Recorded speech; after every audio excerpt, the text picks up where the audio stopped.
Nintopics Podcast. Press start, turn it up, let the good times last. Mario, Zelda, memories unlocked from retro to now. Yeah, we love Nintendo talk. We debate, we laugh, we level up the vibe. Nintopians unite, yeah, you're part of the tribe. Every week, every topic, let the fun never stop. It's the Nintopics Podcast.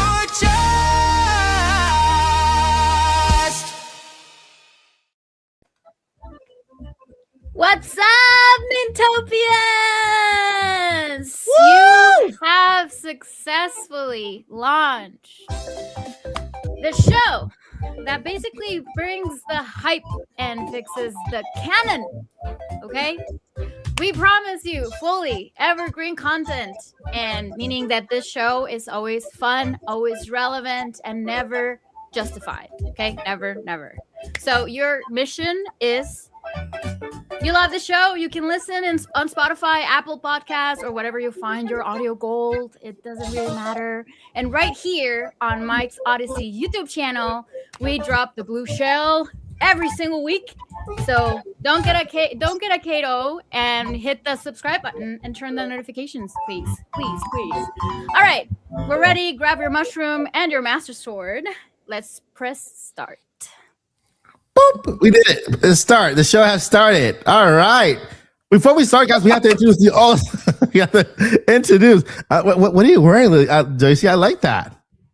What am I wearing? Is that a hat or beanie? Oh my gosh. So a shout out to my secret Santa, aka Jen, at work. She got me this for Christmas, and wow. I have not taken it off. I mean, I take it off to wash it and go to bed, but other than that, yeah. And it finally got a little bit cooler down here, so I can wear beanies. And since I've worn it, when I wear it out for whatever reason, when I wear like my t-shirts that have Link on it and everything, nobody really says much, you know. But every time I've gone out, I have run into another Zelda fan. There you go. Every time. Super cool. There you go. There you go. The clan is strong. Yeah, and so guys, for audio listeners, she's wearing a really nice black beanie with a gold Legend of Zelda crest. So it's that crest with the wings and the Triforce on it, and it looks amazing. It looks amazing on camera. So if you want to check it out, if you're listening on audio, you want to check it out, go ahead over to the YouTube channel. You can go over to Paul Gale, to Lily, to Mike Odyssey, and look at the podcast there, and then take a look at Joyce's amazing, beautiful beanie. So how have you been doing, JC? JC? That's a JC and a Joycey. Like, who's JC? I was like, wait, we got another co-host. Yeah, another co-host. Yay. Shout out to JC, whoever they are. Yeah, I've been doing fabulous. So, like a lot of people, with the huge update to Animal Crossing, I'm like, okay, I can get back into Animal Crossing. It's been a few years since I've played it. And if you were watching the pre-show, you already heard this, but for those who didn't watch the pre-show, so Joycey did not transfer her island from her Switch 1 to her Switch 2. And because of the simple fact that I don't feel like trying to figure it out. I know it's not difficult. This is not Nintendo's fault. This is a total user error. And I'm just like, this is fine. I'll start over. And then the biggest motivation for me to start over is because you cannot move the resident services building. Once it's built, you can't move it. So I picked a map this time to ensure that it was already in the place that I wanted it to be, and I don't have to fret over that. And for that alone, this is worth it. So it's okay. It gives me a reason to go around and chop trees and bury money and stuff like that again. That's awesome. That's awesome. And over to the great Paul Gale Force Network. How you doing, Paul? And what have you been playing lately? The Force. Pretty good. I've been playing more Ghost of Yote, a little bit of Hyrule Warriors Age of Imprisonment because I didn't beat it because I'm trying to play through most of the game co-op, and some Marvel Cosmic Invasion. Oh, nice. Oh, and nice. I played a little bit of Animal Crossing. I have not yet encountered the Zelda content. Yeah. But I just... Me either. I hopped in and I'm like, okay, cool. Did you do the hotel stuff at least? No, I didn't even get to there. I really I hopped on, walked around a little bit with my kids, and then not enough to really feel it. But so far it looks good. Yeah, it's not as easy as people think it is. Like when I turn on my Animal Crossing island, my village was like, hey, I haven't seen you in a couple of months. but Spiders all over, cockroaches. yeah, and, True. the hotel thing, when you're at it, is like every other building. You have to wait the next day for it to be there, and then you slowly build up. I haven't even seen the Zelda stuff or the Splatoon stuff yet. So hopefully that. But that's awesome. Over to Lily Hyrule. How are you doing, Lily? I see the Pokemon there. I think you have something Pokemon else to show the fans. Oh yeah, I do. It's you can't really tell until you see like the back of the sweater. So let me just get up. Look at that Pokemon shirt. Look at that. So cool. Is that Gengar? Gengar? Is that his name? Yeah, it is Gengar. Gengar, right? Yeah.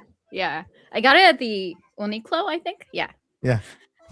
So I'm Pokemon today for some reason, but anyways, not Zelda. I do have a mini like the one you have. Well, very similar to the one you have. So probably I'm just gonna search. I'm gonna try and look for it, and I'm gonna wear it. We can be, Beanie twins.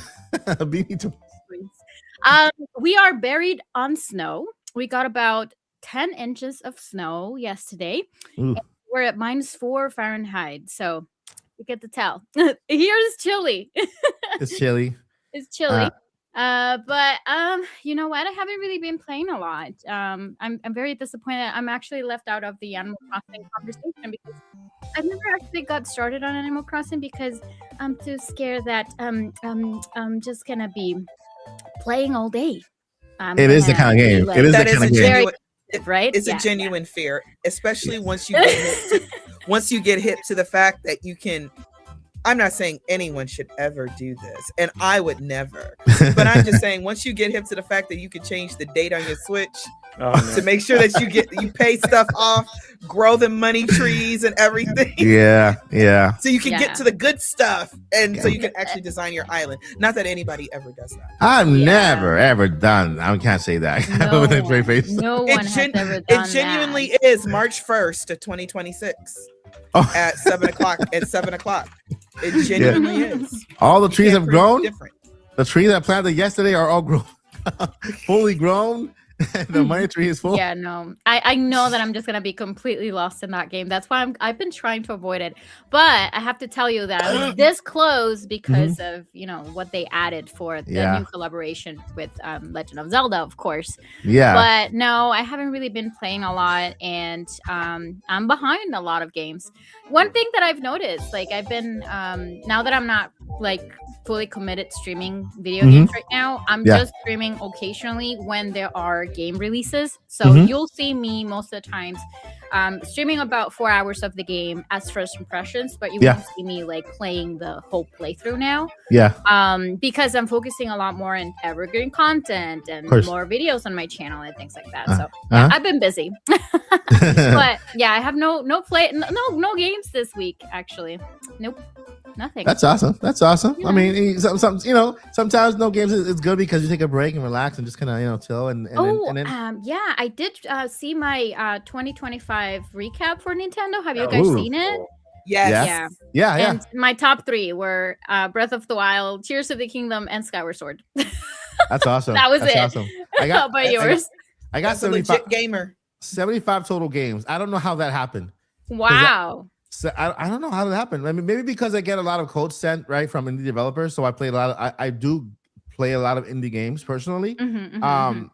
Like my top game, actually I think my number 4th game is Roughing the Riverside actually, and nice. So I'm of course number 1 is Animal Crossing. So to your point, Lily, you can. I've spent more hours in Animal Crossing than I did in Tears of the Kingdom, which is insane. Because I remember playing nothing but Tears of the Kingdom.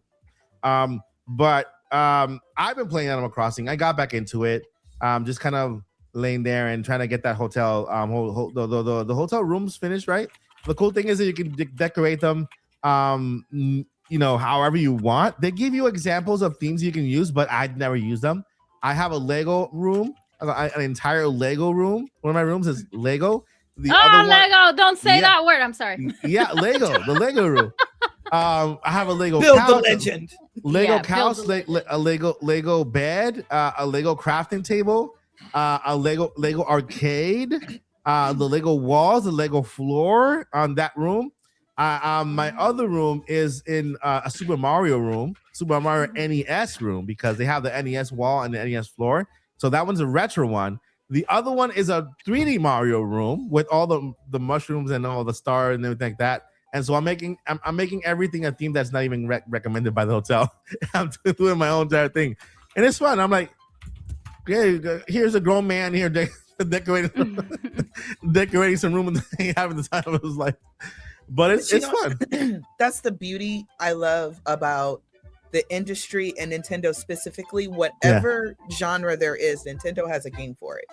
I was so certain I wouldn't like Animal Crossing. The Discord I was in at the time, everybody was getting it. Everybody's talking online and playing. Oh, you come to my island, I'm going to your island. Bring me this, and I'm gonna bring you that. I was like, oh, I'm missing out on all the fun. So next thing I know, I'm stuck in it. And Lily, you are correct. It is a game that takes all of your time, and you do not mean for it to. You playing 2 hours is the equivalent of, you probably crafted a couple things, you sold some things, you went on a mystery tour, and then the day's done. Yeah. No. Yeah. Definitely. That's why I'm trying to avoid it at all costs. Like, seriously. I'll talk her into it, y'all. Don't worry. Somebody gonna be obsessed with me, dagnabbit, for the next few weeks. This is also my break from Octopath, because that game. Oh yeah, you have been playing like 200 hours or so. Right? Yeah. I have two. Yeah, my recap was part of my recap was 200 of those hours were, of course, in 2025, and I'm like, my end of year wrap up basically said, "You have a problem." Love it, Lily. Sorry, I'm showing it because someone in my channel is that the Deku Tree? I'm like, yeah. That's impressive. That's impressive up close. Very impressive. I have shared it before because you said the word Lego, and there's a Lego that we need to talk about. Right? So. Yes, we do. If we can make it out of the tower on time. Yeah. That's what I liked about that. About that, but yeah. We'll talk about it. We will. So we have here blah, blah, blah, blah, blah, blah, blah. So Paul, you ready? You got the notes up? Yeah. By the way, at the end of the page 74, are you on there right now? Oh, I don't know if it's 74, but it might be. I have it very vertically. No, it's like, for me, it's like page 17 or something. Okay, that's a week 2, right? Week 2 of the two. Okay. Yeah. Okay. All right. So Paul is our lead host for today's topic. Paul, what is the name of the topic today? What are we talking about? Automobiles and why you need an oil change every 3 months or 3,000 miles. Exactly. 3 months. Wait, hold up. What? Hold up. I hear that they sell oil you can change once every year. So what if you're like me and you bought your car almost 2 years ago and you still don't even have 6,000 miles on it? Okay. Wrong podcast. That was the comedy hour. Okay. So today is all about the Nintendo firsts. The games that changed everything. Mm-hmm. Or in some cases, you never forget your first. Those devices that changed everything. Yeah. Games and devices, you're right. Nintendo, for a long time, I have viewed, and I think many of us, all of us in here have viewed, as some of the truest pioneers of the industry. Yeah. They're oftentimes the first, not in everything, and not everything they touch is successful, but much of what they do ends up getting followed, emulated, copied, inspiring others to do the same. Mm-hmm. So I want to talk about the launch of things. I'll go over several, and then I think it would be fun for the chat to voice in what's their favorite first from a Nintendo, whether it's an IP, a franchise, something like that. And the four of us to pick something to give you an idea, like one of us could pick the D-pad and talk about how revolutionary that was compared to what gaming had before it. Yep. Or the first save files in titles, because before save files, something that we take for granted with today maybe, you had to put in like 16 24-digit codes to bring you back to a thing. or the launch of Super Mario Brothers, or the launch of The Legend of Zelda. Or maybe you're a little bit more modern. It's like, no, the launch of Splatoon is what did it for me. So maybe take a moment to think or talk amongst yourselves or amongst us. If you already have it in your mind, any one of us could go first. But chat is free to type in as well. And the four of us pick one first that's console related. I already got mine. Related. I already got mine. Of some other sort. I mean, I have way too many, but yeah, I have one myself. Yeah, I have to think about mine a little bit. You want me to go ahead and start, Paul? So that way it gets everybody to think about theirs, and then you go since you have. I'll go second. I've got one. Unless if you I'll go last. Okay. Unless you pick it, yeah. So Nintendo's first. For me, this is Nintendo's first, and I think that it wasn't successful, the one I picked, but it just shows Nintendo's willingness to innovate and to go the extra mile and go as far as it can in order to create a product that will eventually later on be something good, right? And I'm talking about the Virtual Boy. Okay. The Virtual Boy, when Nintendo released it, I remember like going to my local Sears, okay, in whenever I'm not gonna tell my age, whenever it launched, I was walking into Sears as a young fellow. I'm not gonna say kid or teen or anything like that. I'm just gonna say young fellow. And I walked towards the gaming area because back in the day they had like their sections with the NES and the Super Nintendo. And I see this red big thing just put it on top of the table with a controller. And I'm like, what is that? And the guy goes, oh, that's the Nintendo's new console. It's virtual reality where things are 3D and hyper realistic and you see things coming at you. I'm like, can I try it? And so when I remember like putting my face into that thing there and then he turned it on and it was Mario Tennis. Okay. And when I saw those red lines, I'm like, at the time, I'm like, oh my God, this is like the real world. This is like the real world. But it's because it was it was like a simulation of a 3D kind of atmosphere, but in line, I guess they didn't have enough power in order to make it look like that. But I hit play and I remember seeing Mario. I think that was one of the first Mario games where Mario kind of had his shape, his form in 3D form. So, you know, I think that was like, it wasn't the first Mario in that 3D form way that we know today, right? That kind of led the way to how Mario looks today. Because before that, Mario had the sprite, the 16-bit sprite. We had the NES sprite. We didn't have a Nintendo 64 Mario yet. So maybe you could argue Super Mario RPG, maybe. Yeah. So, but yeah, that's you're right. Like Virtual Boy was that 3D Mario. It was one of the first. Well, yeah, let's put it that way. One of the first 3D Marios to be presented, and to me that was wow. That's Mario right there in 3D. It's not that it doesn't look that little sprite on NES or Super Nintendo, and to me that created a long-lasting impact. Oh my God, it's like that's why I'm excited for the Virtual Boy now, because I get to relive that again. And I know that when the Virtual Boy launches right now, they've actually improved the visual so that you don't get as sick as you did, because I remember doing it and after I was done, I wanted to throw up. Oh no, yeah. When I didn't care, I'm like, my God, that was the best experience of my life. I'm gonna go do it again. No, I actually did. I did like a couple more times. But I never got to play. My cousin, who is the main reason, like my cousin was the one who introduced me to Nintendo. His name was Eric. He passed away a while back.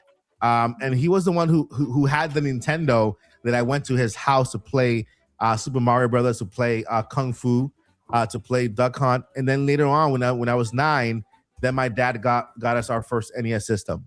So he got the Virtual Boy, you know, and so I went to him and I played more, and I ended up, you know, eventually I ended up throwing up after so much play, but it was fun. Dedication.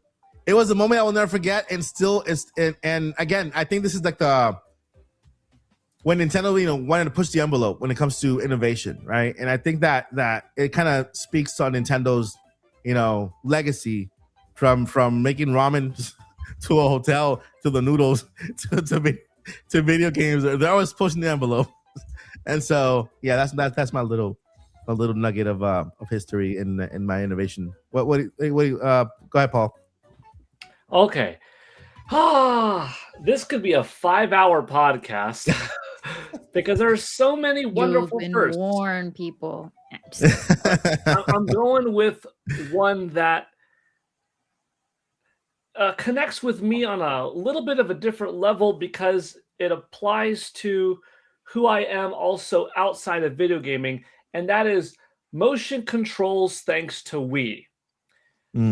It's not even necessarily my favorite way to play. I will more often than not be a sit on the couch, comfortable single controller in my hand, or Joy-Con split apart, dual analog stick kind of guy. However, rewind to 2006 when we came out. For the 5 years prior, I was going for my Bachelor's of Science degree in kinesiology, which is all about the human body and the human body movement and the dynamics of exercise and movement. And in that time, as a kinesiology student, I had clients. I was a physical therapist for people that had multiple sclerosis or who suffered a stroke or who had cerebral palsy, who lacked the finite finger dexterity to play video games or who had to modify it. And then I had the chance. I was also a longtime gamer at this point and a longtime exercise martial arts practitioner. And here I got to play with the Wii remote at E3 2006. His body was ready. And it clicked. It clicked. I was graduating from my university and playing Wii at the same time, and it clicked so well how instant I knew Wii Sports is gonna be a hit. The simplicity, but the fun, the accuracy that you could have without having to have expert mobility. Yeah, you could have more fun standing up and moving around, but this is going to open up gaming of a different dynamic nature to people in wheelchairs. Yeah. That might be losing or might have lost a finger or don't have two hands. For elderly crowd, for people that it's their first game. And I'm like, people can move around. Yep. The intelligence behind anybody could point a flashlight and say, I want the light to be there. I want the light to be over there. Anyone could pick up a TV remote and point at the TV relatively and push on. And when I say everyone, I say more people than those that can handle 12 buttons at a time on a controller. So when I got my Wii in November of 2006, I picked it up with Wii Sports, obviously, and The Legend of Zelda Twilight Princess. And though I was a huge Zelda fan at that point for years, and I was playing Zelda and Wii Sports back and forth, Wii Sports dominated my hours that evening into the early hours of the morning, and all of my friends coming over because it was just so much fun. And, now you look at 20 years have gone by as of this November, and maybe I have not had that type of powerful motion controlled moment again since the beginning, but there were plenty of times over the years where there were motion controlled games that benefited from motion controls, like some more fine aiming in Splatoon or different games like Fortnite, for instance, allows for that type of thing. So I think motion controls being added did impact me well. I understood it well, but I appreciate so much what it did for so many other folks beyond my typical me type of gamer that has full access. And I just love it for that. I love it. Thank you so much for sharing, Paul. That's actually a great look back in history. And I think that motion controls are phenomenal, man. It's right. Like you think about the Wii, how big of an impact, and how Nintendo did kind of focus the marketing on grown-ups more than just kids, on the family. And you saw the commercials. There was a whole bunch of families everybody at every single ages, people who live in wheelchairs that, just playing, having so much fun and everything like that. I remember the special needs school where I worked for, and I met my wife there. That was our system. That was our system. The Wii, and they had the Wii on the big giant screen, and you see these kids taking physical therapy with the Wii, with the nunchucks, and just kind of doing all that stuff. So I can relate, and that's thanks for sharing. Yeah. That's cool. Oh, before we start diving in a little bit more into our experiences, we do have a few shout outs to give out. One of them being a Dream A Lil Mo, because he gifted 20 memberships on your channel. So thank you very much for gifting those memberships. Thank you so much. Rainbow Ash also became a member for 20 months already here on the channel. And Roger just recently joined as a member on my channel and on your channel too, Mike. So that's double. And Steak 1024 gifted 5 memberships at Paul Gale Network YouTube channel. So thank you so much for all of that, you guys. Thank you. Thank you. You guys made me tear up. 20 memberships, crazy. Thank you so much. Yep, 20 memberships. Appreciate it. Yeah, you made my heart skip. So thank you. Thank you so much. Yeah. Oh, and adding to what you just said, Paul. I think that's one of the things that they shared, like Nintendo shared why they made the controller, the Wiimote, to resemble a remote control like the one that you use for the television, because they also wanted to target the elderlies and people that had like more first time playing a game ever. They will right away pick up a remote rather than a controller that we're used to as gamers. We're more used to those kind of controllers. But yeah, it actually that's the reason why they sold so much for the Wii, right? Unfortunately, the Wii U kind of but whatever. It was a good concept though. Like, yeah, it was. I honestly believe that was like the first, tryout for the Switch. They were trying to do a hybrid console before they failed up. They failed up because then the Switch came out and But, real quick, I did used to play Hyrule Warriors, the original one, because it came out on Wii U first, and then that's right, Wii U first, and that's exactly how I would play that game. Is just on the Wii pad. Yeah. And I mean, walking around the house with it, it was great. That's so cool. Yep. I heard a story about Paul's this is how big the Wii was. Miyamoto wanted to inspire fitness and inspire people to get up and move. And so because he himself at the moment, I think he heard something from a doctor or something happened with him personally that he needed to get more movement, and that inspired him to then create to develop the Wii so that people can be moving as well, just like him. So that was pretty cool. Pretty awesome. Yep. I guess it's my turn now, but I don't know how to frame it because honestly, I have this console very in a very special place in my heart, but that's because I started playing those games and I was just very wowed by everything how fast it was changing, because we were coming from the Nintendo 64, which by the way, at that time, playing Ocarina of Time for the first time, that kind of blew me away, and that's pretty much what got me into Zelda. But then we got the GameCube. And I know that the GameCube, probably a lot of people are like, it's not kind of innovative, but I really like the fact that what everybody, Nintendo went around what everybody else was doing. They got this little discs instead of, the regular CDs or regular DVDs for formatting in terms of video games. So I really like that. I like the color. I like that it was a cube for some strange reason. For me, it was so so different than anything else.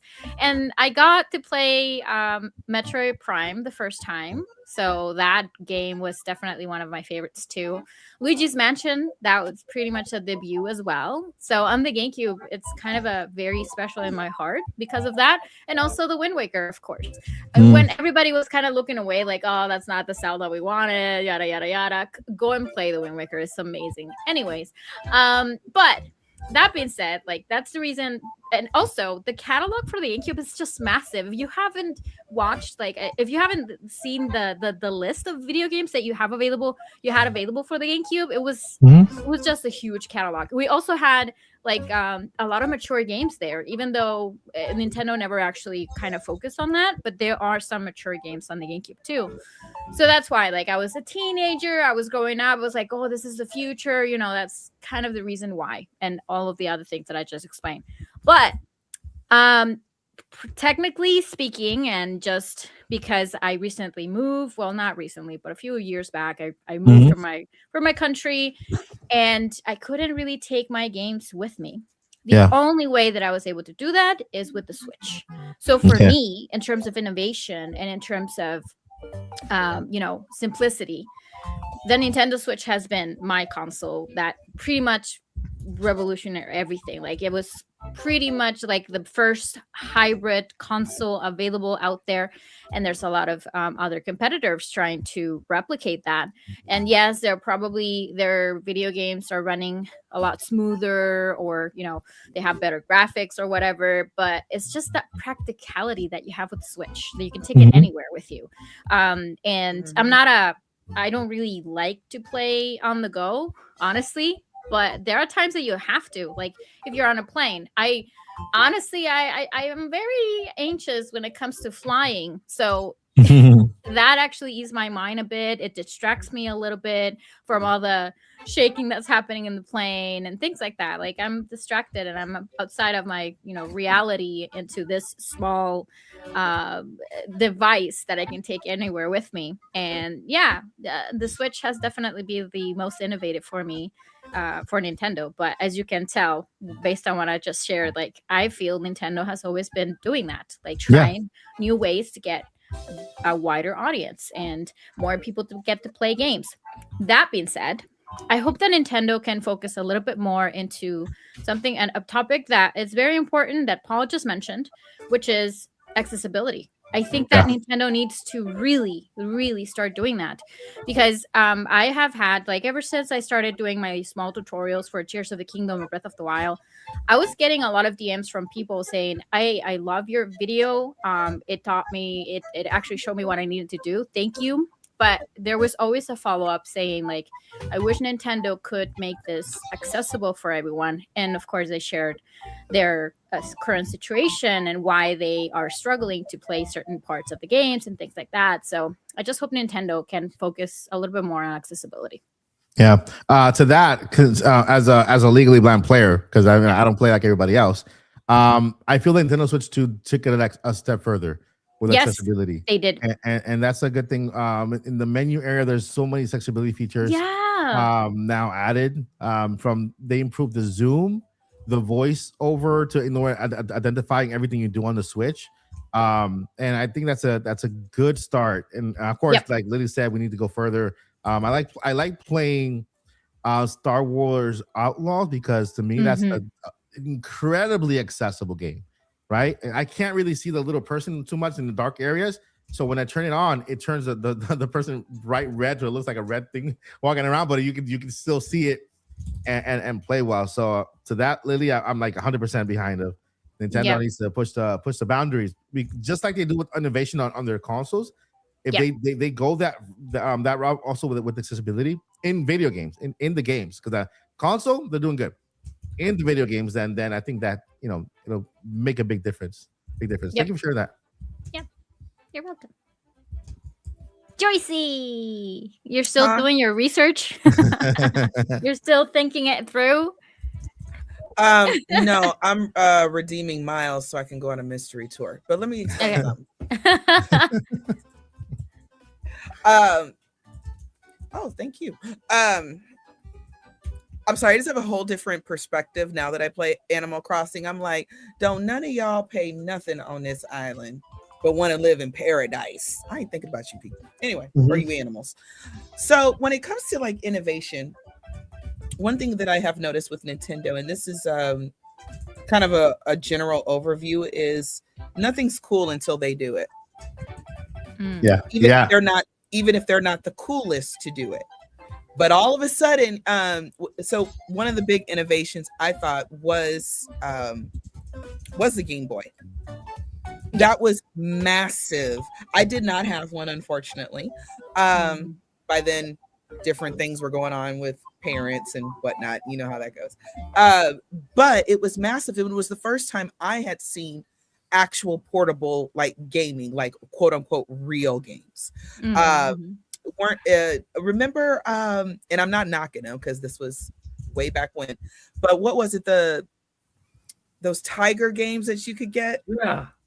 And and you just popped in a couple batteries, and it's like only one game. Yeah, I love the logo and the animation for Tiger. It's just so nostalgic, man. Exactly. Those things probably worth $1 billion these days. For real. But playing like, like, okay, I'm gonna play, Link's Awakening. I'm gonna play, something Mario. And I was just thought that was the biggest deal of all time. Like, gaming's not gonna. Okay, Nintendo's got it. They got portable. They got home console. We don't ever need anything else. Fast forward to the future, to now. For me, the Switch is an accumulation of everything we already have. Okay. Again, nothing's cool. And I just said nothing's cool until Nintendo says it is, right? Which is which is also innovative in of itself. It is. The Switch combines the Switch 2 especially combines everything that we want. So you want a home console? No problem. You want to take it on the go? No problem. You want to play really cool games, or you want to play Uno, which is a cool game, but it's not demanding. Let's keep it real. It's not a Final Fantasy. You want to play some third party. You want to play your Animal Crossing and your Octopath and your Zelda and or you just want to play all your old games on the go. We got NSO. Yeah. Nintendo got the whole package, and that is not knocking anyone else. I'm just saying that they're the ones that kind of offered this full gaming experience. There are flaws, of course, that we already know about, but the Switch for me, and also when I got back into gaming, I got back into it because of the games, not necessarily because of innovation. And then if Nintendo was still selling me the ugly, well, it wasn't ugly back then, but the ugly original NES in a box, but the games are still amazing, then I would just have a 2026 NES in a box, gray NES in a box console. So Nintendo and I know people are saying, oh, Switch 2 is just a Switch 1. Yeah, because they haven't had this kind of momentum before, even though they were the first to do it. Or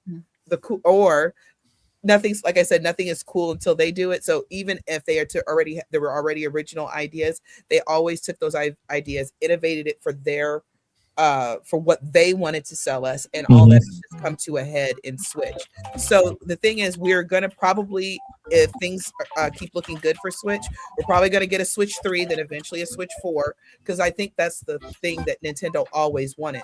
We want to sell one really, really great system and continue to build on that system. SNES didn't do as well as the NES. Wii U, of course, didn't do as well as Wii, and there's a jillion other examples, but we only got an hour show. So, so the thing is, to me, Nintendo itself is just innovative. They are just they'll take ideas that are already out there, make them their own, and really expand upon it. But of course, let's be very, very honest. I think the Switch is the first system ever made.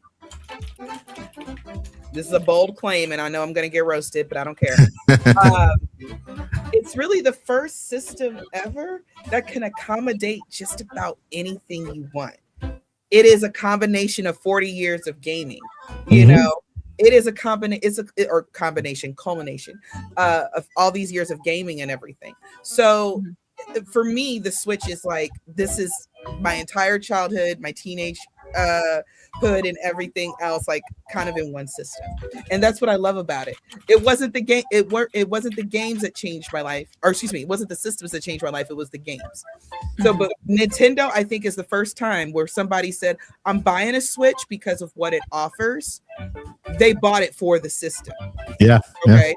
It's like, okay, I'm going to get all these fabulous games eventually, even though the game I want may not be available yet.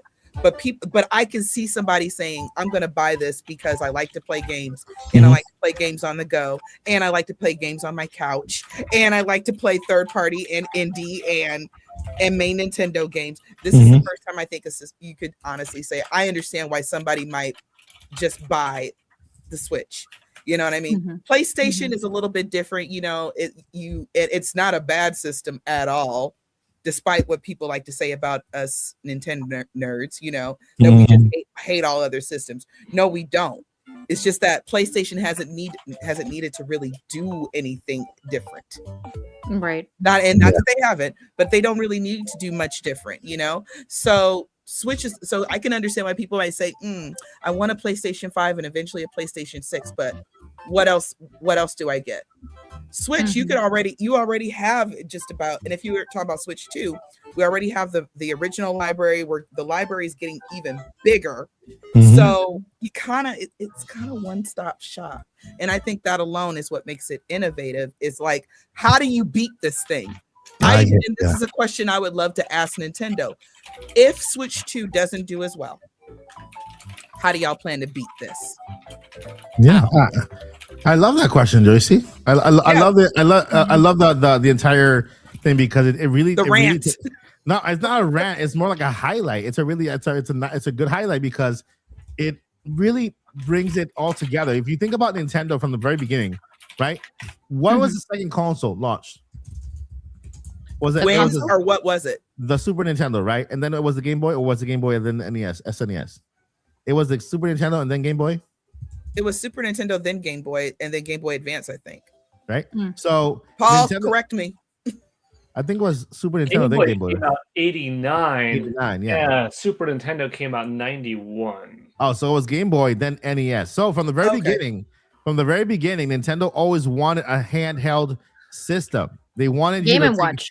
The Game and Watch even before. Yeah, that, even before the Game Boy. It was 1980 too. Yeah, so like 1980, and then the Game Boy. So they wanted you to have games in your hand on the go, and be able to experience Nintendo wherever you were, right?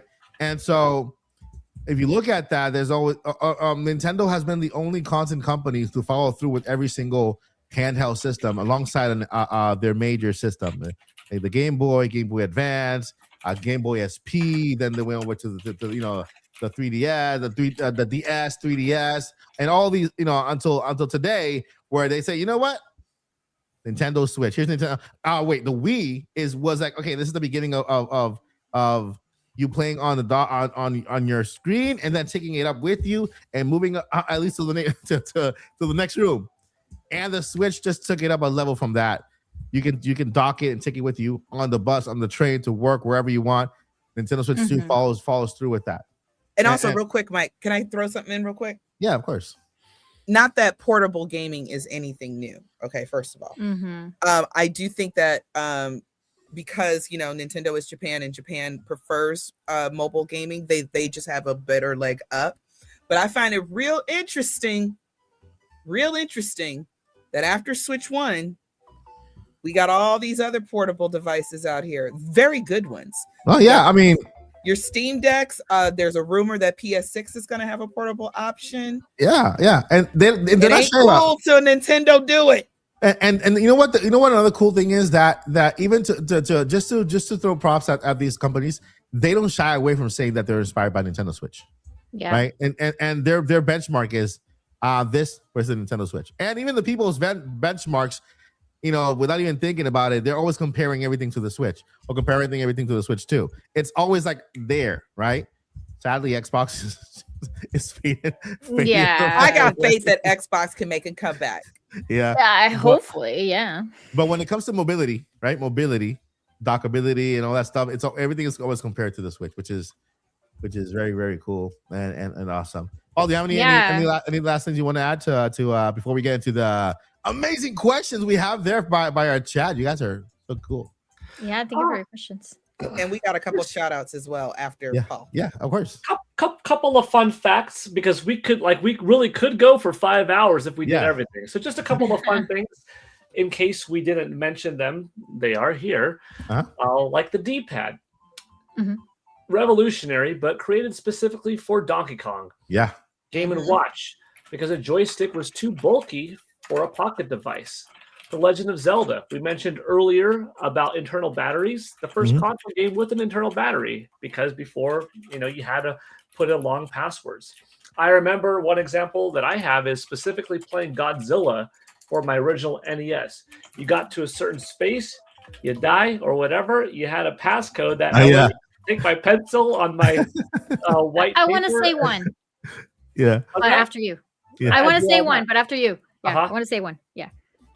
And then, yeah, that's kind of it. Just a couple little fun little things in there. I mean, it's little, but it's so massive. Think about the D-pad. Every console. It's massive.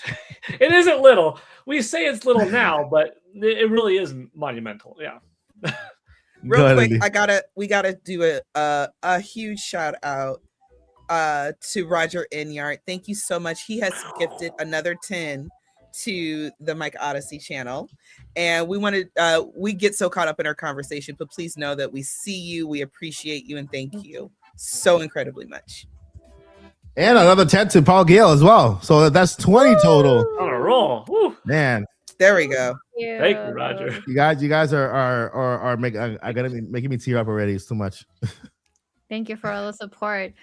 Sorry to interrupt you, Paul, but when you were saying that, I wanted to throw in the Legend of Zelda NES save file. Yeah. Yes, that was created by Nintendo.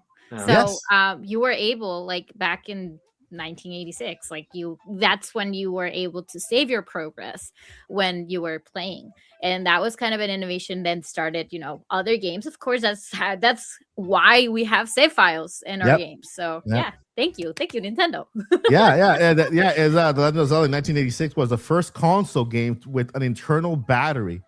That's true. To have those save files. So that's just nuts. All right. And so, dear Nintendo, you're regressing, because why do we only have one save file? And if you're talking about Breath of the Wild and Tears of the Kingdom, not anymore. I am. Not anymore. Yeah, we have more. We have more save files on the Nintendo Switch 2 edition. You have save on Switch files. 2. Yeah. Multiple. Yeah, but why did we ever go to one? Why? I don't know. Why? Different people have different saves for different reasons. I guess they wanted to force you to use your username, like your user on the system, so that people can save on multiple users within one console. I guess I don't know.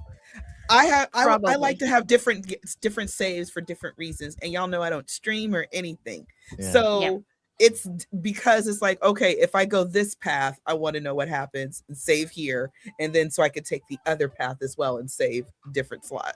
Question. What are the questions for the Q&A? I only see the gifteds in the stuff. Scroll up. Because we had a lot of gifteds. That's the reason. But if you scroll up, you can see the questions. I don't see it. If you whoever can see them, go ahead and start the Q&A. I got it. I got it. Before we do that, I think that we can start with the one that was the super check, right? Okay. Yeah. Awesome sauce. All right, the portion of the podcast where we answer your questions, no matter how crazy they are, just throw them at us. We'll try our best. We could also answer questions about food. Yeah. Just saying. And shout out to Nintopics 2 dope. Someone buy me a VB. Virtual boy. Please. Virtual boy. I was like, I want to have. Listen, I'm gonna try to see if I can give away a couple on the channel. At least, cool. 3 or 4 virtual boys when they come out on the channel. Because again, I have the story with that, and I'm gonna unbox and give away a couple on the channel. So stay tuned. Nice. Did any of you 4 buy the virtual boy? Yeah, I did. Yeah. I did not. I got both of them. I got the box. My eyes sensitive enough as they are. Yeah. I was gonna get both, but since I do have this one, which is all that works. I just pre-ordered the big plastic one because that's a Nintendo console that I don't own, that I only played several times back in 95 and then one more time in like 2015, 2016. And so this is a big deal from the collector standpoint, It is. I love it.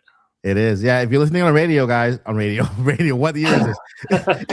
if you're listening, What's Maybe on radio?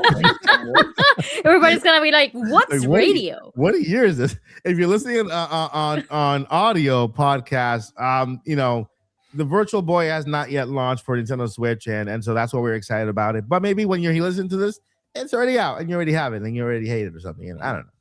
Yeah. It's going to be available on February 17th, if I'm not mistaken. So yeah, we're getting close. All right, thank you, Nice. Nintentex. Too dope. Thank you. And shout out to Quicksilver81. Thank you so much for your question. I'm asking everyone, when they make retro discs containing games from NES and Super NES, how do they choose? Is it off popularity or is it random? I think he means things like those retro Collection packs.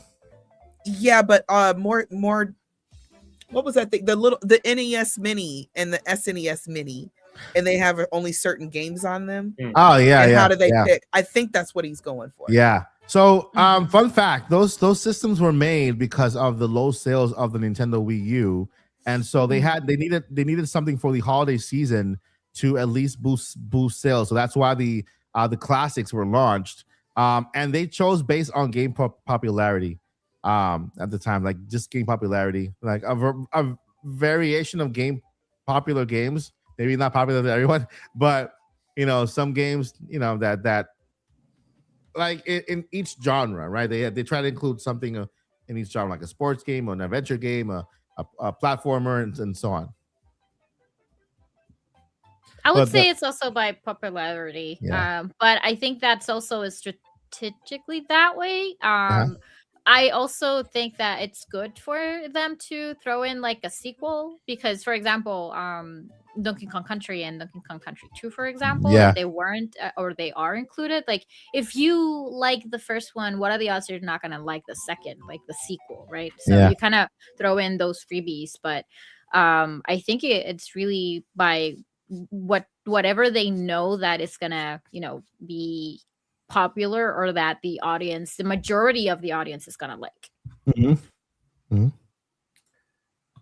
You guys I think it's a fine. I mean, you all said kind of what I was thinking already. I think it's a fine breakdown of what do we put that's enough but not too much. Yeah. That's a good deal that is relevant, that represents different times, different eras, and even kind of on a different tangent, when NetherRealm Studios puts together Mortal Kombat Anniversary Collection, how many Mortal Kombats? Surely not all, because they might have Mortal Kombat Collection 2 that then does more. But how is it enough? And what are those titles? And do you do every Super Nintendo, every Sega Genesis version, every Game Boy and Game Gear version? Or do you skip some because some are obscure? And yeah, it's just a fine tuning of things, but that's a good question. Yeah.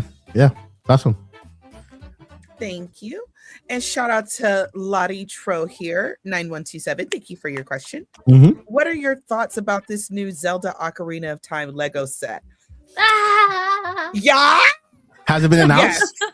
Has it been announced? Did they announce it? Have you seen Today? it, Mike? No. Official video reveal today. We Yeah, we can got watch this. it. We can watch it now. What? Give me Yeah. one- Somebody Yeah, get watch it. it. Oh, Lego Somebody will get- get mad, right? Somebody get it. Somebody get it. No, they won't get mad. They won't get mad. It's out. It's already public information, right? It's not illegal or anything. Yeah, Oh, I know. We're it's not up to insider. pre-order on Lego.com. Today? Yeah. Hold up. Oh Hold up. my- I have to tell you something. So, do you know how much? Talking about Legos, but it's Uh-huh. nothing to do with the Zelda one. But Yeah. you know how much in Canadian dollars is the Venusaur, Shatterstar, and Blastoise my gonna gosh. be in Canada? Bruh. Much? Give me a number. 1,000. What do you think? 300? Okay, 1,000. 1,000. I'll say 1,000. 300? Okay. $400? 900. Dang. Canadian Close. dollars. God. Well, it's 899 with 99 cents. You just round it up. Ouch. Yeah. Good Lord, that's a lot of money. But you know what? It That's- is the 8th or 9th biggest Lego set they've ever done. So it's in the top 10 in terms of pieces ever. And what you are getting is like 6,800 pieces for $650. So the value of how many cents per brick is actually quite in line with what Legos are. So it's not that it's overpriced. It's just expensive because they're giving you a lot. The Zelda one is actually a little bit more expensive per brick because it's like 1,000 bricks for 120 or something like that. So it's a little bit more pricey. I wonder how much grocery can I buy with that much money? Yeah. My deco tree was like, I think it was 450 Canadian dollars. I paid for that. It's a 2-in-1 kind of deal. All right, it's a car I was payment. like, I was afraid of this. I was afraid that Lego was going to go and have a partnership with Nintendo, and not only Nintendo, but Zelda, and they did it. Now that not only that, we're getting a second Zelda Lego. So my wallet. It's just My goodness. Do we think this increases the likelihood of an Ocarina of Time remake? I think it does. I'm not I gonna want lie. to talk about this. Wait. Sorry, but I put the video. If you can put Mike. the video, Mike, that'll be amazing because Mike, show the I video. want to talk about that specifically. Okay. yeah. Okay. Hold up. I think where that is they it? have a video here. On They do. Okay. on YouTube? No, it's on our private chat. Oh, okay. Yeah. Okay. So it's the Lego website, but they released. Just for people who are listening, just to walk you through exactly I what's mean, this is going my on. first. This is my first time looking at it. So, Well, this Yeah, is a yeah, good yeah. reaction. Yeah, it's Wait, gonna be a good reaction then. is it on the Lego site? Yes, I posted on our private chat here on our chat. So last year Nintendo teased this, and it was this kind of iconic scene where Ganondorf survived, and then he starts to transform to Ganon, and that's like the last scene of Ocarina of Time. And they teased that it was gonna come out in this year, 2026. But recently today they just dropped it, which honestly I think it's gonna be super. Oh my god! You I should've just watched realized the you video. haven't finished Ocarina of Time, have you? This is a whole spoiler. Oh my god! Dang it! I don't. Is forgot it about a that. Mike. spoiler? You haven't For Mike, seen no, this? no. For Mike, it is. He hasn't Right. seen Yeah. this. No. No, I'm talking about Mike. I don't care. This is beautiful. This is crazy. So that's the And- that's the It gets Ganon better. that I fight. Keep looking. Keep pushing Keep that looking. right button. Hey, Yeah. that's the Ganon that I fight in Ocarina of Time. You know what? I'm gonna start. Don't tell him. Don't tell him. We're not going to get into specifics, but just know that you should be scared of that dude. Look at Link. Look at Zelda. This is Ganon also. Ganon looks That's adorable. Ganondorf. Ganon looks adorable. Yes. Dorf. Suavemente. Look at that. Suave. My goodness. Oh wait, wrong Suavemente. I was thinking of Wow. Suave Rico. Ooh, that looks amazing with the Triforce right in the middle. But here's the thing: it's actually pretty affordable. It's going to be $150 US dollars, 174 this is not Canadian. bad. This is not bad. Because it's almost like a diorama kind of vibe, like you can just That's put pretty it cool. somewhere. Mike, I like please it. watch the video. Please watch But the let's video. watch the video, and very importantly, not just watch the video, listen. Is there a video here on that same website? Yes, there is. But if you go to if you scroll up, if you go to the ones on the right, scroll down, and that's the video. Yeah, that's the video. That's the video. Okay, let's watch it.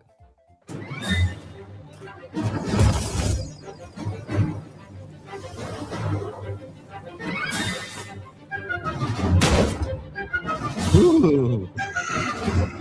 You get Navi too.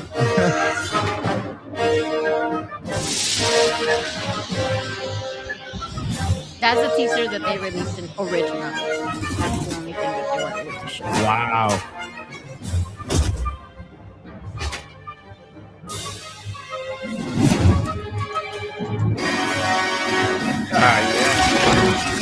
What in the world? Love it. So cool.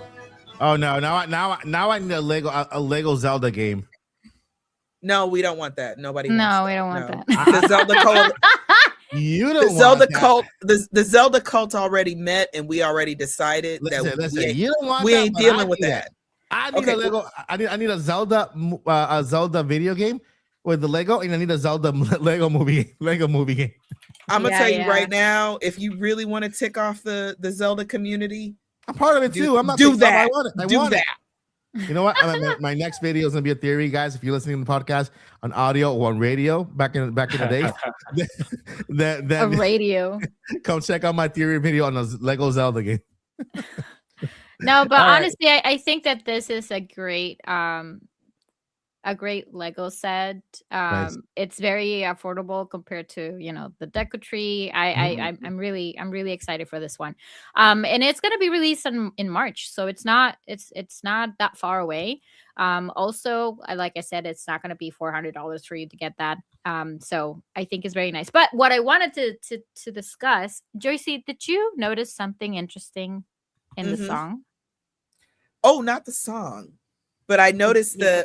the one of the things I don't want Mike to catch on to is that there's something very, very, very detailed about Beast Ganon.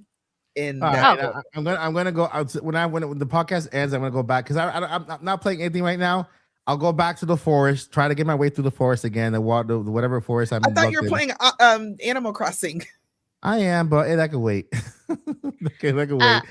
Well, the only thing is that I brought this on the Lego and Nintendo Instagram video, the reel. I was like, original, modified, orchestrated song.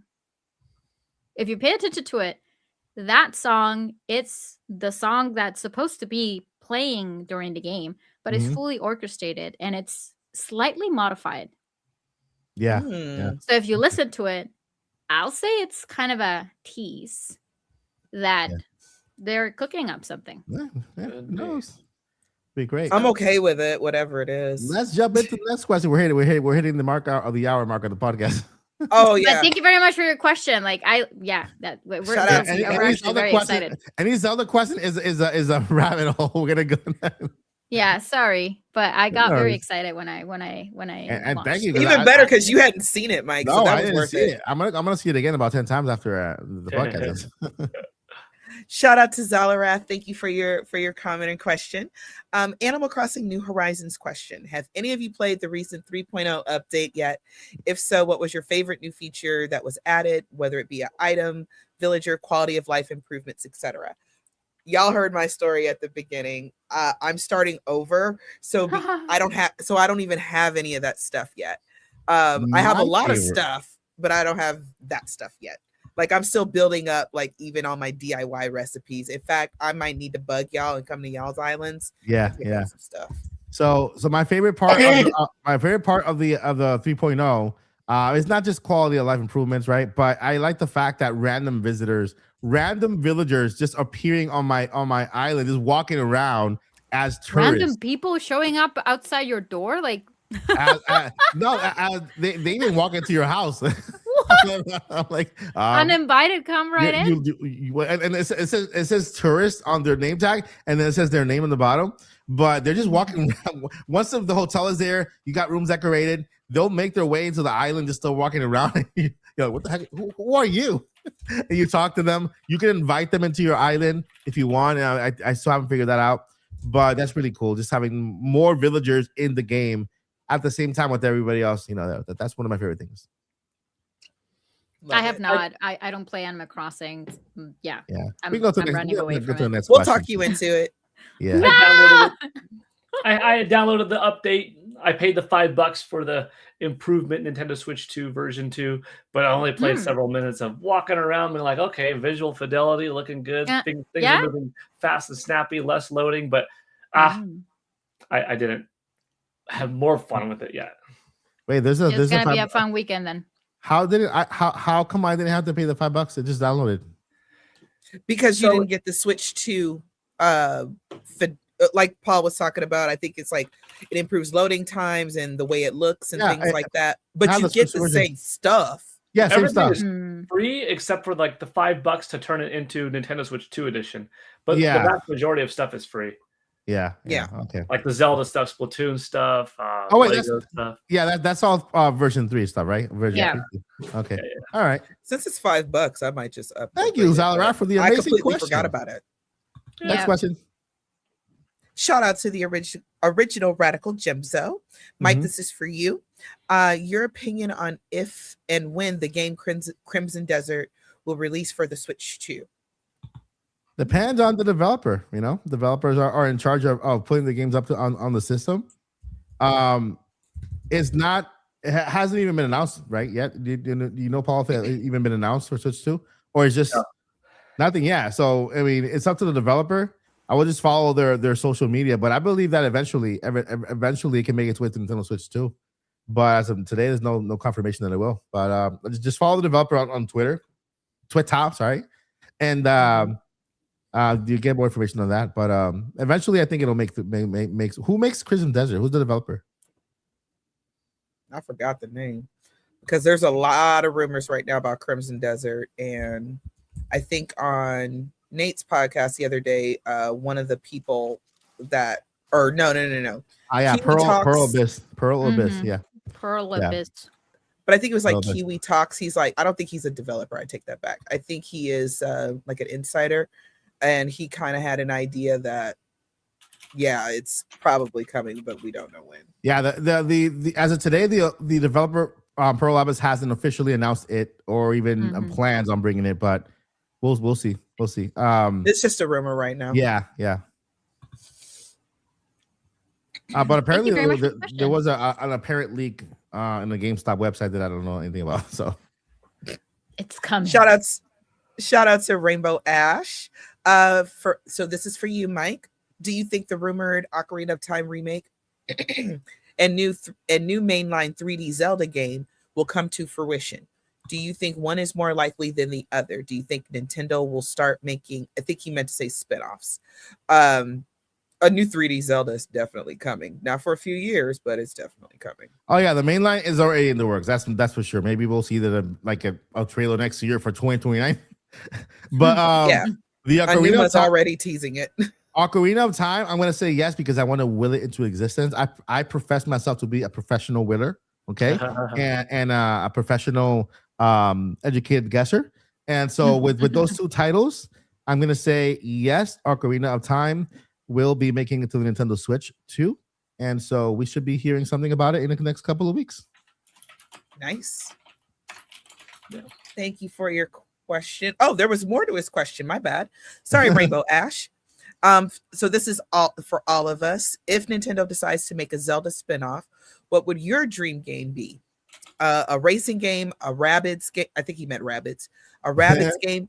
I hope not. I'd want lore enhancement at least, like a Sheik spinoff adventure.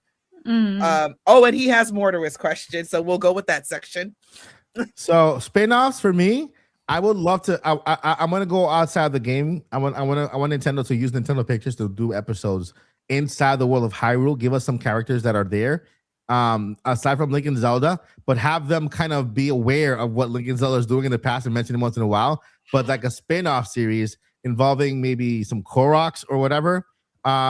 Quick shout out to my new book, 8-Bit Roast, which has to do with 2 characters inside the world of every game. It's a roast. It's a comedy book coming out next Thursday. I'm even releasing it when Nintendo releases their games. So it's available now for pre-order on Amazon. I worked the entire year last year on this book. I hope you guys enjoy it. And it goes in line with this spin-off thing. Okay. It's about Gary and Larry, and their jobs is to be NPCs in every single game you know. So you'll go on a journey with them. So yeah, just quick and shameless. There's the plug. Shameless plug. I don't know about shameless, but it's definitely a plug. Yes. Y'all, I'm just waiting for this fish to catch on. And Zelda spinoff. I'll keep mine short and sweet. I would like to see Nintendo give the Zelda IP to Bandai Namco and allow them to make a 3D arena-based fighter similar to Soul Calibur, where you've got Adult Link, Ganondorf, Sheik, Zelda, Agoron. You've got Agoron. Hey. Agoron, Ruto. You've got a Stalfos Knight, a Lizaflos, a Bokoblin, a Moblin. And it's an arena-based 3D fighting game like Soul Calibur, because we saw Link look so good and operate so well in Soul Calibur 2 back in the day that I'm shocked that this hasn't happened in the last 24 years, but that would be pretty sweet. Only Smash. We call it Zelda Smash. Okay, I have one. I would like, just because Zelda has its own lore. We already have Hyrule Warriors, so I think those are good spinoffs for the time between wars and all that other stuff that happens in Hyrule, that we never ever see or talk about. But I would like a visual novel. Ooh. Let's go ham. Let's go ham with the artistry. Let's go ham with the voice acting and everything. And let's talk about all the lore that is in Zelda. Because I do understand to an extent. I'm a reader. So long stories and stuff like that don't bother me. Again, Octopath Traveler is nothing but, there's a lot of other stuff going on, but there's nothing but story after story after story. So I don't mind long stories. However, I do understand in an action adventure game where you're like, I don't want to sit here and read for 20 minutes about lore and whatever else happened. I want to go whack something with my sword. I understand that. But Nintendo Zelda has enough lore that it could create its own visual novel. And then they can, not only do they have a new way to make money, they have a new game, and all of our Zelda fans are going to buy it for the sheer curiosity. And if it does well, then that's another good way that they could get lore out and plus do a spinoff. Yeah. And thank you guys so much. Rainbow Ash again. And this question is going to go on for a while, guys. So let's strap in. So this one is for me and Paul. If Nintendo decides to make a Zelda spinoff, what would your dream be? Oh, wait. Sorry. I can explain this. I think it's because when she initially asked the question earlier, I let her know to make sure to at tag. Tag whomever the question is for. So you guys already answered. Yeah. So, okay, so we already answered this. Yeah, you guys already answered it. Yeah. I just want to add one, but it has been done already. Give me another crossbow training. That's it. That's all I want. Give me Twilight Princess 2. Otherwise, that's not a spinoff. No, it's not a spin. No, look, okay, Joycey rant moment. The fact that we got Link's crossbow training instead of Twilight Princess the 3D 2. demo. Yes, because the Zelda team was so glad at the way Twilight Princess was received, how well that it did for its time. And then of course who don't want to see Midna again? Don't we all want to see Midna again? I want to see Midna again with a fine self. So we got all of that going on, and Miyamoto said, Link's crossbow training.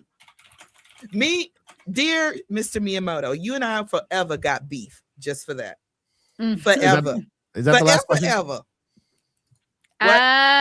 Was that the last question? It was the last question, but there were two things that I feel that it was nice to highlight. If you guys want to read it, they're not questions. It's more like when we were talking about the experiences with the innovation. There's one with Art Bentley. So thank you very much for your comment. My first was 1982. When I was 12, I got a launch called ColecoVision with Donkey Kong. I loved it, and then we got Donkey Kong Jr., the Smurfs and Retro, which is that's nice. That's nice. Thank you for sharing. That's awesome. I love that. And the next one? Also from Art, would you all like to have a rare replay on the Switch? Everybody at the same time. 1, 2, 3. Yeah. Sure. Yes. Why the heck not? Yes. Yes. Although I'm not sure exactly how that relationship ended. I don't think it actually ended in good terms. Yeah. That could be a problem. You can't ever say never when money's involved. So yeah. But that was it. Thank you so much. Right. Thank you guys so much for those questions. That means that it is the end of episode 2, led by Paul Gill Networker. Thank you, Paul. You did a great job leading the topic today. And guys, we're still not over yet because I think Paul has a question for Lily. I'm gonna ask Lily. Lily, next week you're tackling the water temple. Ooh. Is it a masterpiece of design or the most frustrating level ever created? I love the water temple. Sorry. No, I think that difficulty is actually something that it keeps you motivated, depending on how you play, right? So yeah. I think it's I like challenges. So yeah. All right. So we'll find out what Lily has in store next week when we go over the water temple. All right. Yeah, I got some. Get Lily, all your keys. Yeah, find Lily at Lily Hyrule, Paul Gale Network, Joycey at Joycey J, DJ Joycey J, and myself and Mike Odyssey. Thank you, everyone, for watching. We'll see you guys in the next one. Before we let you go, we got what? How many words? 2. 2. 1. Never give up. And number 2. Journey on, friends. Bye, guys. Take care. Nintopics Podcast. Press start, turn it up, let the good times last. Mario, Zelda, memories unlocked from retro to now. Yeah, we love Nintendo talk. We debate, we laugh, we level up the vibe. Nintopians unite, yeah, you're part of the tribe. Every week, every topic, let the fun never stop. It's the Nintopics Podcast.